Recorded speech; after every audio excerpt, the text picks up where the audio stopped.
இன்னைக்கான mini vlog பார்த்துடலாம். மகா கந்த சஷ்டி திருவிழாவோட இன்றைக்கி 4th டே அப்படிங்கிறதுனால நான் வந்து கோவிலுக்கு போகலாம், இன்றைக்கி வீட்டில் பூஜை பண்ண டைம் இல்லை, ஸோ கோவில் போகலாம் அப்படின்னு சொல்லி கோவில் கிளம்பிட்டேன். இது வந்து முருகர் கோவில் கிடையாது, சிவன் கோவில் தான். நான் ஆல்ரெடி காப்பு கட்டியிருந்தேன் பார்த்திங்கன்னா, அந்த கோவில் தான். பட் முருகர் வந்து ஒரு தனியாக வச்சுருக்காங்க, ஒரு குட்டி முருகராக. அதுக்கு வந்து அபிஷேகம் பண்ணி இந்த 7 டேஸுக்கும் வந்து செலிப்ரேட் பண்ணிகிட்ருக்காங்க. ஸோ அங்கே போகலான்னு சொல்லி கிளம்பி போனோம், நானும் தம்பிங்க எல்லாமே.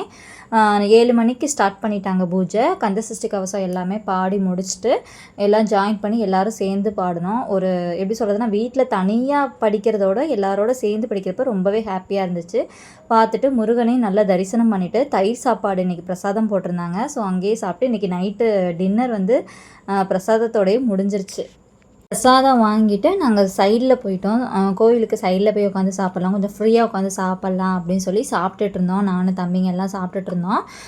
சாப்பிட்டுட்டு இருக்கிறப்ப பார்த்தோன்னா தம்பியோட ஃப்ரெண்டு வந்துட்டான், பிரதீப்போட ஃப்ரெண்டு. ஏன்னா தம்பி வேறு ஸ்கூலில் படிச்சிருந்தான் 3rd வரையும். இப்போ 4th வந்து வேறு ஸ்கூல் போகுமோ அவனோட ஃப்ரெண்டு கோயிலில் மீட் பண்ணிட்டாங்க. அவங்க பழைய ஃப்ரெண்ட்ஸ்லாம் எப்படி இருக்காங்க, எல்லாம் மிஸ் பண்ணுறான் அப்படி இப்படின்னு சொல்லி பேசிகிட்டு இருந்தானுங்க. அவங்க ஒரு 10 நிமிஷம் பேசி நல்லா ஜாலியாக, ரொம்ப ஃப்ரெண்ட்ஸ்லாம் ரொம்ப லாங் டைம் கழித்து பார்க்கும்போது ரொம்பவும் ஹாப்பியாகவும் இருந்தான் தம்பி.